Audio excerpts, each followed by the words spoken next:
What's up, everybody? Welcome into ESPN FC live here on YouTube alongside Luis Miguel Echegaray. I'm Dalen. Good to be with you, LME. You're showing, and I think, just the right amount of chest hair, as we were talking about off air. You look great, buddy. How you doing? I'm good, brother. I'm good. I know I was talking with you before our camera. How much chest hair should I show our beautiful audience? And just like my wife always says, 0. I disagree. Well, we can disagree with your wife. We have different points of opinion. The Tom Selleck look, baby. The Tom Selleck look. Tom Selleck. What a stud. All right, let's get into this show here. We got to talk a lot about Inter Miami. Obviously, Messi, Suarez there now, that whole group and where they look in MLS. And obviously, they're on a world tour they're about to start on. We'll talk about that in depth. Also, I'll get into a lot of transfer rumors and across the continent, if you will, some moves that are going to be made, some have been made, and we'll talk and kind of debate those as we go through the next 30 minutes. Let's start with Miami and Inter Miami in Messi. Big picture question here. They bring in Suarez. We obviously, Alba and Busquets were already there. They're trying to build out this, super team, Galacticos, if you will, for an MLS version and definitely an older version. Big picture, is this the right move? Is this where MLS is going and for success for Messi's team to not maybe put a bunch of young stars around him, but a lot of older aging people he's comfortable with? Is that the way to go here? Yeah, good question, Dalen. First of all, shame on you for saying Galacticos on former Barcelona players now. I think Real Madrid fans might be angry at you, but it's okay. We'll let it slide, just like my chest hair. But let's focus on that big question because it is a big one and it's a good one. I've always said that Major League Soccer needs 3 things in order to really be successful, which it is happening. One of them is making sure that the domestic-based talent keeps growing. FC Dallas academies, etc., producing these great players that are not just playing internationally, but domestically. Number 2 is making sure that you attain really good international talent, specifically young international talent. I want to see more Miguel Almiron stories coming from South America to Atlanta United, becoming a champion. Then he sold to Newcastle United. I want to see more of that. And 3 is your Messi stories, getting these amazing superstars that can contribute. They're not just there for the paycheck. And obviously Messi being the biggest one. So I do think these are the right moves. Now, it's all about balance. It's not just about soccer that we're talking about here. We're talking about any single sport. You cover college basketball, you cover college sports, from the NFL to the NBA to the Premier League. Everything needs balance. You can't just have one thing that's hoping to make you a champion. So that's Inter Miami's biggest obstacle right now. It's a good one. They have Lionel Messi, they have Lucho Suarez, they have Jordi Alba, Sergio Busquets, they have Benjamin Kremaski, an academy player. They have, Drake Callender, who's pushing to be a goalkeeper for the United States men's national team. They have pieces, but the question will be, can it be sustainable in a marathon season that is Major League Soccer? I think we always overlook that. I mean, people across the world understand how big and how vast, the United States is. But when MLS, the difference in topography, altitude, not altitude, conditions, field type you're playing on, heat, cold. I mean, you're covering it all, and it's rough on a lot of guys' bodies. And Suarez was just saying, they played 2 games in 3 days to begin this, preseason, saying that he needs multiple days to recover. Understandable, he's 37 years old, but on top of that, they're taking a global trip. I mean, they just played El Salvador. They're playing FC Dallas, but now we're going to Saudi Arabia. We're going to go to Asia. They're going to go to South America all in the next month. What's your thought on this preseason plan? I understand Beckham, global, wants to make money, wants to show Messi to the world and these guys. But is this going to help them competitively? Yeah, I was talking about this last week, and I wrote about it in my column. It was actually the big headliner, this very question that you're addressing. And the problem is, and you mentioned it right there, Dalen, Inter Miami, David Beckham, Jorge Mas, that enterprise, they understand what they have. This is not just any player. This is arguably the greatest player the game has ever seen. And he is attracting not just new fans, but he's growing the fan base inside and out. This is a business. It's no longer just a football club. This is a business. Hence, the preseason tour, as you mentioned, they're going to go to Saudi Arabia, play Cristiano Ronaldo if he's fit, of course. Then they're going to go play Hong Kong Best 11. Then Vissel Kobe in Japan. Andres Iniesta is going to be there. Then they're going to come back to Miami and play Newell's Old Boys, obviously Lionel Messi's first love. There's a lot of games going on, which is great from a marketing perspective. But Tata Martino has to make sure, and his staff, they have to make sure that, you don't overuse Messi. And you mentioned Luis Suarez, we're going to talk about him in a second, but this is a man whose knees are not what they were when he was back at Liverpool or even before that. This is a man that needs a few days of recovery. And you mentioned it again, the travel and everything, not just preseason. It's going to be a long, enduring marathon of a season. If they're healthy, fantastic. This is a massive marketing seller. But what happens when they get injured or something like that? Oh, and by the way, there's a Copa America in between this whole tournament where they're going to miss about 7 to 8 games. Of course, if they get to the final, it's even more. So there's a lot of pieces going on. So Inter Miami has a good problem, understanding that they're a business and at the same time a football club that needs to do something historic, which they've never done, which is, win MLS Cup. And then they are the favorites to do that at 3.5 to 1 right now. We'll come back to that discussion, big picture, in a second. But to your point about the travel and about how difficult this season is, this is a business too that you mentioned. Apple's involved, and Apple owns the rights here in the U.S. and they selling global subscriptions. So again, it makes business sense for Inter Miami, it makes business sense for MLS, but also Messi in a unique contract. He gets a piece of that Apple deal now. So I mean, if anything, he's got to be pumped about going around the world and continuing to build up people's affinity, not just for him, but for that club, and then to sign up and be part of this. So the business piece of it makes sense. The competitive piece is the question. To that point, let's talk about Suarez. I mean, those guys are boys. We know it. And they love playing together. We understand all that. Is he the right guy to be up top? And we'll come back to a formation, how they're playing, at least in the first preseason games. Is he the right guy in terms of a strike partner or a striker for this team? Yeah, I mean, listen, by the time the season begins, he's going to be 37 years old. So when we talk about Luis Suarez now, we have to forget about the Luis Suarez of even 5 years ago, never mind 10 years ago. This is a 37-year-old Luis Suarez who was playing at Grêmio in Brazil, who, many reports, and he himself sort of admitted to it, his knees are not what they used to be. So, from a cohesion perspective, from a chemistry perspective, they'll get there. And as you said, Messi and Suarez are not just, good teammates. They're very, very good friends. In fact, I would even venture and say it's almost the determining factor of why Suarez is there to make sure that Messi's happy and to make sure that he's happy in a club like Inter Miami. So at this point, playing El Salvador, he only played 45 minutes just with Messi. Then against FC Dallas as well, didn't play a full game. So obviously they're easing him into transition. But when these games keep coming in the regular season and have to go across the country from the east to the west coast, and then, multiple games, and then you have a Copa America, then World Cup qualifiers, then I worry about that, about the sustainability of Lucho Suarez, because we know that El Pistolero is one of the greatest strikers the game has seen, definitely an absolute killer in front of goal. But like I said before, Dalen, he's starting this season at 37 years old, and that's a major factor. And by the way, something we haven't even talked about yet, Facundo Farias, who's meant to be basically the backup of Lionel Messi for the season, he tore his ACL in that game against El Salvador. He's out for the season. So now, there's another obstacle that they have to figure out. But in terms of cohesion, I know they'll get there. It's can they stay, specifically, can Luis Suarez stay fit? Yeah, Farias, that injury's tough. That's his second ACL injury for a guy that I believe is 21 years old. So you never want to see that happen. So hopefully he can get fully recovered. But that, again, is your point, is next year. Do they bring in somebody else, an under 22 type guy? MLS has all these different rules with ages and investment levels and salary caps that a lot of people in global soccer are like, what the hell are we talking about? A lot of people in America are like, what the hell are we talking about? It's hard to follow. But we'll see what they do to support these guys that are older and how their bodies will hold up. As it relates to how they're going to play, I mean, we've seen some 4-3-3, 3-5-2 from basic formational stuff from Tata Martino the first couple games. More broad, like, how do you envision this team playing when you do, again, have aging stars that may not be able to cover as much ground as necessary? Like, how do you envision this team and Tata putting this together? The answer to that question begins with where is Lionel Messi going to be placed in the pitch? Because when you look at a lineup before kickoff and you see Messi right next to Suarez, you think, okay, on the left side of an attacking forward line. But Lionel Messi, and we saw it at the League's Cup, we saw it last season, he drops far deeper now. From the games that I just saw with El Salvador and FC Dallas, he's dropping as a sort of, playmaker, a number 6 even, and he's putting in these beautiful balls, for one of them to try and pounce on, which hasn't happened yet, but you're seeing it more often than not. So expect more of that. Not this Messi that's going to be chasing all over the place up front, but really dropping deep. So that's where you begin with the formation.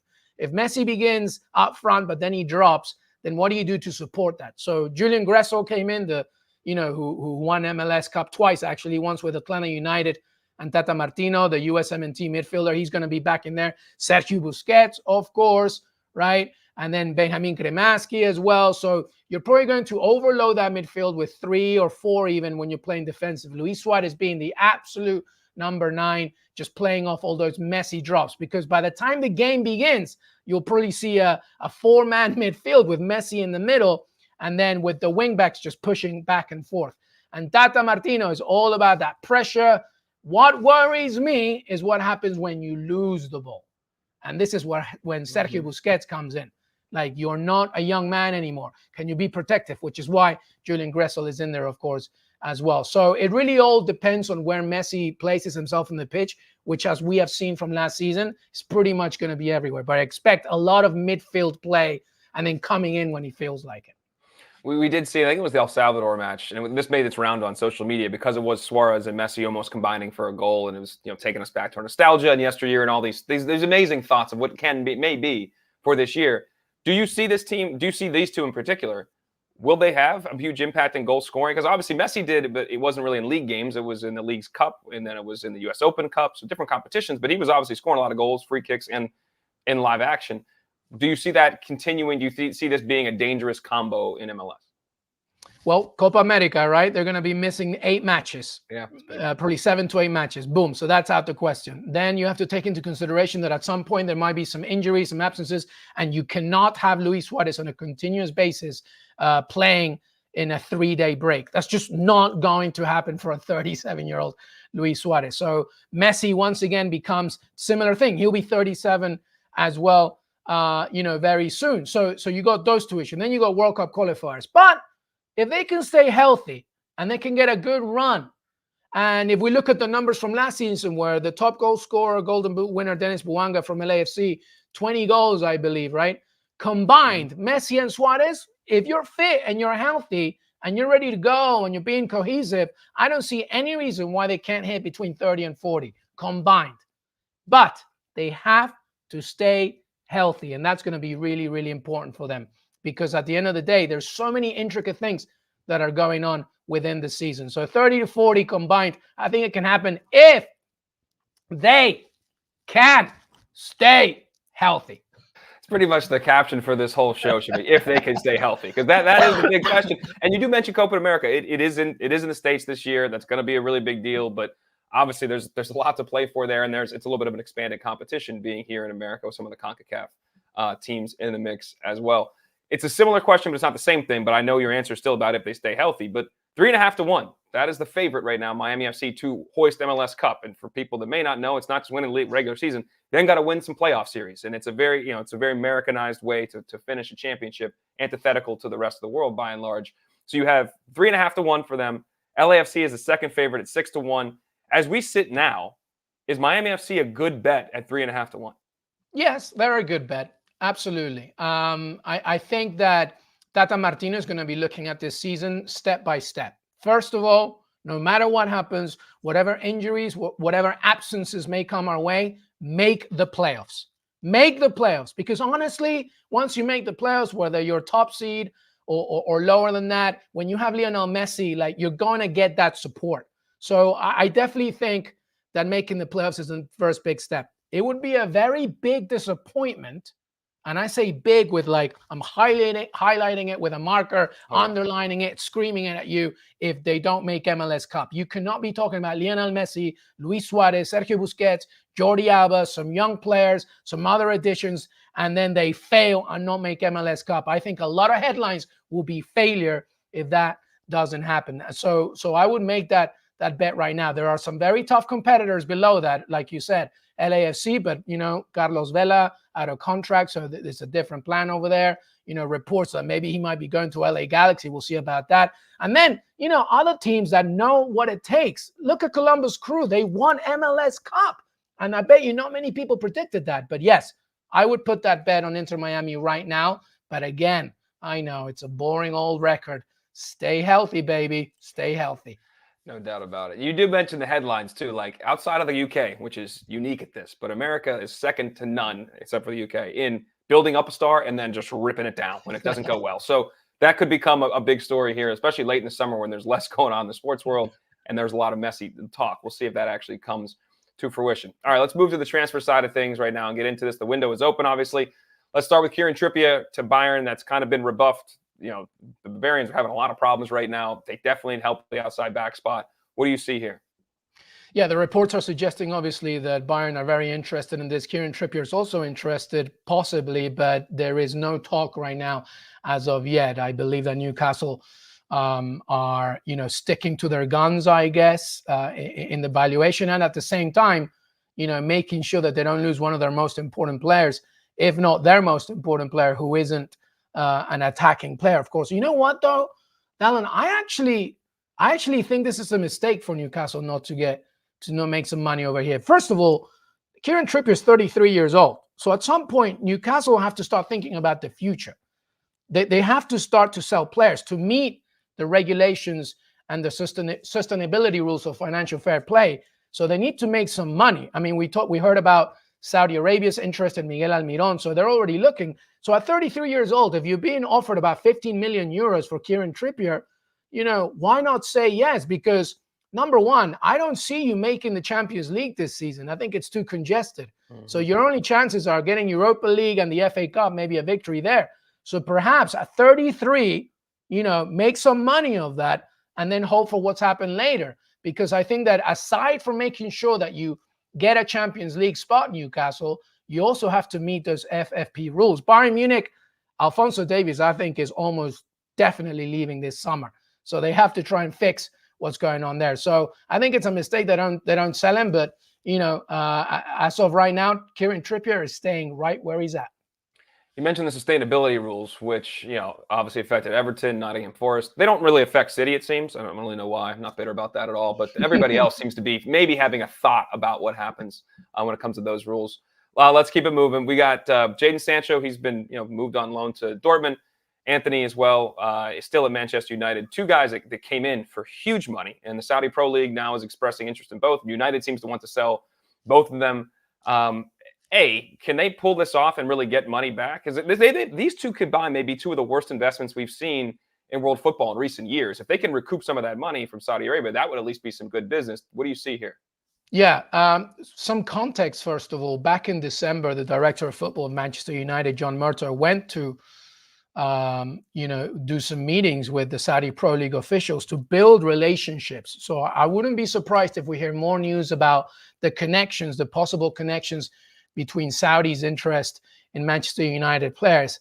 Look, if there's only one way to try and sell those players for that amount of money, and I do believe that Jadon Sancho, and obviously playing at Borussia Dortmund on loan, if he can, raise his value once again, that will be interesting. Anthony has been an absolute just waste of time. And honestly, I don't even blame Anthony. It's just the amount of money that was paid on him, the way that he's been used, the way that he's played himself. So if you can make any money out of those two, then fantastic. But if you ask me, what do United need to do? Now that they have Omar Barrada as CEO, they got to get rid of dead wood.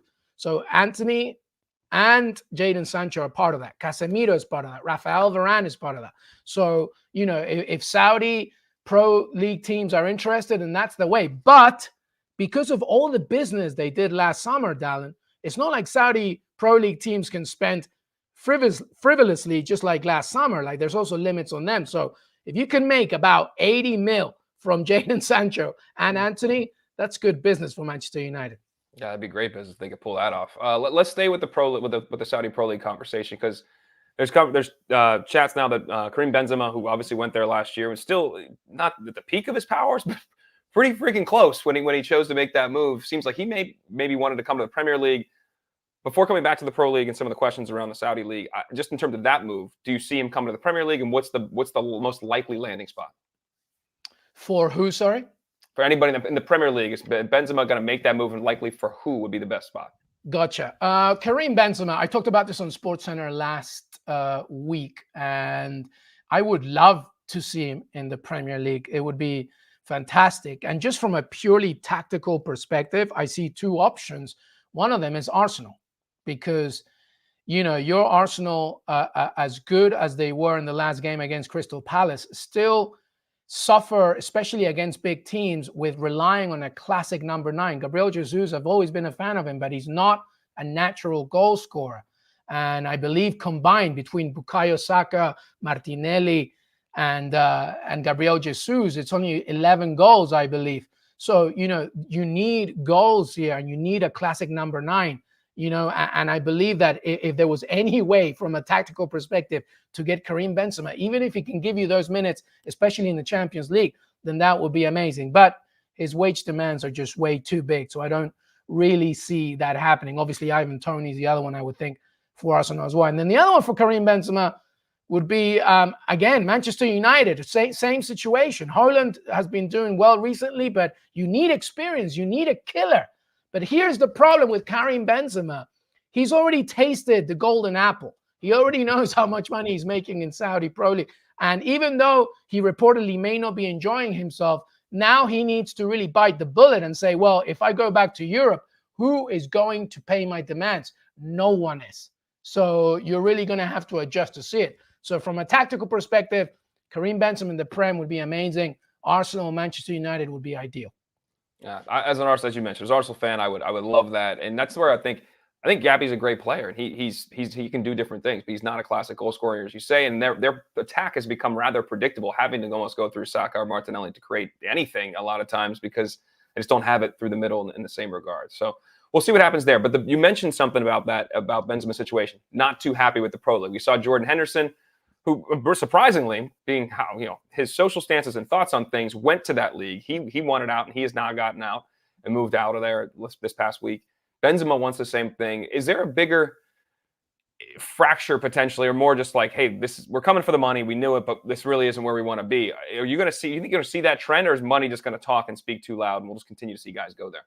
No, we will see this trend for sure. Once this huge movement happened last summer, I wrote about the fact that one of the issues with these moves, even though they are obviously being offered, as you said, gigantic wages, gigantic contracts, is that there's a misunderstanding of the culture there. And I'll be first to put my hand up that I myself are not obviously familiar with that. And I think a lot of these players went there thinking, I'll just make my money, ridiculous amounts of money, hide it as something else, just like Jordan Henderson.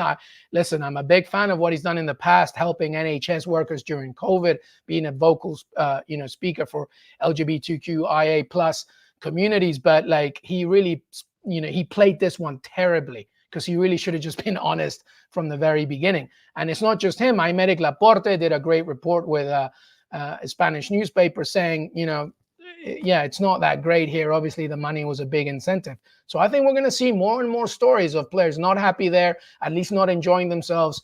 And these players need to understand that it's fine to believe in a project. It's absolutely fine to be part of it. But you need to know what the project represents before that. Because now we're seeing a situation where many more players are going to want to return from there. And also, we're talking about just a small fraction of teams in that league. There's other teams, by the way, Dalen, that are not even like amounting to 200 and 300 fans in a game. Mm-hmm. And that's a problem, because if you want to build, just like MLS wants to build these communities and expand it. When you go to Mercedes-Benz Stadium at Atlanta United, when they first opened, there was 72,000 fans there. That's not happening in Saudi Arabia. And that needs to happen in order for these players to at least feel like they're happy there. But yes, you will see this snowball grow of more players saying to themselves, right, I'm done with this. I want to go back to Europe. Exactly. You come from the pinnacle of the sport. You're seeing things that you begin to have a certain expectation about what's going to be, not maybe the level of play, but all the things around it, the resources, the fandom, it's just not the same. And at your point, there's 4 or 5 clubs or so. That's like a quarter of the league that's even close in terms of what they're used to experiencing, week in and week out. So that'll be something to watch here. And I think you're right. I think we're going to see a trend of guys looking at the money and be like, not this made generational money. It's going to make some guys think, and some will still go, but maybe not as many. You can buy a country with that money, man. Individuals have like the GDP of like small nations right now, just this in their own bank account. It's pretty ridiculous. All right, let's keep rolling. Let's go. And Leander Dendoncker is leaving Villa. You're a villain. What are your thoughts here? Just give me that. What are your thoughts on that move? Yeah, I like him personally. He's always worked hard when he's on the pitch, and there's no doubt, like he's been he's improved under Unai Emery, but he's only had one start in the Premier League, and that was the loss against Manchester United, the 3-2 loss. So he was essentially the backup for Bouba Kamara, who is, in my opinion, not just one of the best center defensive midfielders in the Premier League, one of the best in Europe. And so when he comes off the pitch and you put in somebody else, I don't care if it's Dendoncker or somebody else, then the drop-off level is massive. So Dendoncker, knowing that he's got Euros coming up, he wants to play. He was hesitant to join Napoli, but he realized that it's the best way for him to get minutes and for him to be called up for the Euro. So that's a big step right there. So it's a loan with an option to buy, obviously. Now, Villa's problem is that there needs to be replacements now to substitute Leander Dendoncker, because we need a backup for Bouba Kamara. Tim Erogbonum, who's our young midfielder, 20-year-old midfielder, he might be tested by Unai Emery, but I think there needs to be more here. I think Dendoncker will suit Napoli much better. And I think he might even be used as a center back. But for Aston Villa, he was Bouba Kamara's backup, and that's about it. But I wish him all the best. Okay, we're going to end the conversation on one of the most sought-after strikers in the world, Victor Osimhen. He has said that he has made his decision about where he's going to go. Our Julian Laurent from ESPN FC said yesterday, only clubs that could afford Osimhen right now are Man United and Chelsea. That's pretty much it. So he already knows it must be one of those two clubs. That's Jules reporting. If you want to comment on that or comment on a fit, like what do you think is going to happen here with this Osimhen situation? And obviously leaving everybody in a big cliffhanger, is he already knows, but nobody else does. Yeah, well, Jules' comments are based on the fact that obviously we know, and it's no secret, that Victor Osimhen loves the Premier League and he wants to be part of it. And he's right. Aside, obviously, Manchester City, Erling Haaland, there's no need there. Arsenal, once again, I don't think they'll be able to afford everything from a financial perspective. Tottenham, neither. So, the next one that you're looking at is, just like Jules said, is Manchester United, under Ineos and Jim Ratcliffe. And of course, Chelsea, which is Todd Bowley, who basically would buy me if I complimented on his suit. He just buys everybody. So obviously, Victor Osimhen would be a good target for them. I think, like I said, I think positionally, Dalen, he would be fantastic for Manchester United. He would suit many attributes. And of course, you put this kid in any team, Pochettino, Chelsea, like he would also do the business. He is so smart. He's great in the air. He's not just a natural striker, but he can be an assister. He can move between the left and the right, work between the lines, work on the defenders. He's just an absolute dream. But if you want my honest opinion, like not money, whatever, I think Real Madrid should completely forget and put all their focuses away from Kylian Mbappe and put everything on Victor Osimhen. Because Victor Osimhen for Real Madrid, with Vinicius Jr. on one side, Rodrigo on the other one, Valverde behind him, would be an absolute dream. It's Jude Bellingham, of course, it would be an absolute no-brainer. Kylian Mbappe is amazing, but he needs to be the guy in the spotlight. He won't get that at Real Madrid because there's too many other stars. Victor Osimhen, I think, cares a little less about that, and he would be amazing for Real Madrid. I think they should completely forget about Mbappe and focus on Osimhen. But selfishly, I want him in the Premier League. So I like your take there. I don't feel like you hear that very much. The obsession in this, dance, if you will, or rebuffing and this courtship, if you will, for almost 2 years with Mbappe and his childhood love of Real Madrid has been well documented. Would they ever go for the less of a star? I mean, Osimhen could be he's already a huge name, but he could be, a massive star. He's just not the same as Mbappe right now. Would they choose that, knowing the brand themselves and how they operate? Would they ever do that? I think they should, because look, Karim Benzema is gone, right? And they're obviously playing around with different types of strategies when it comes to that number 9 position, right? Joselu, of course, he's no Karim Benzema and he's no superstar. You put Victor Osimhen there, and he's now not just one of the best strikers in Europe, but he's somebody that I believe can work so well with Vinicius Jr., Rodrigo. And I honestly, like you said, this dance, this French telenovela about will Kylian Mbappe leave PSG, go to his childhood love, Real Madrid. I think Florentino just needs to say, forget this. Let's get let's get Victor Osimhen, because if we get Victor Osimhen, now we have an absolute dynamic team. Also, pushes from a position perspective, Kylian Mbappe doesn't like to be the central number 9. He says he'll play it, but he doesn't like it. He likes to play on the wing. He likes to like invert himself, use his speed. Osimhen is right there in the middle, moving around. I think it's a no-brainer, but you know, the French telenovela that is the search for Kylian Mbappe continues. No doubt. And I don't know if it's going to end. We'll find out. But you can hear us. Maybe we'll know on Friday. Maybe. An ESPN FC Live, again, comes your way at noon Eastern, 6 o'clock on the continent, 5 p.m. GMT. LME, always fun, man. See you next time. Thank you, brother.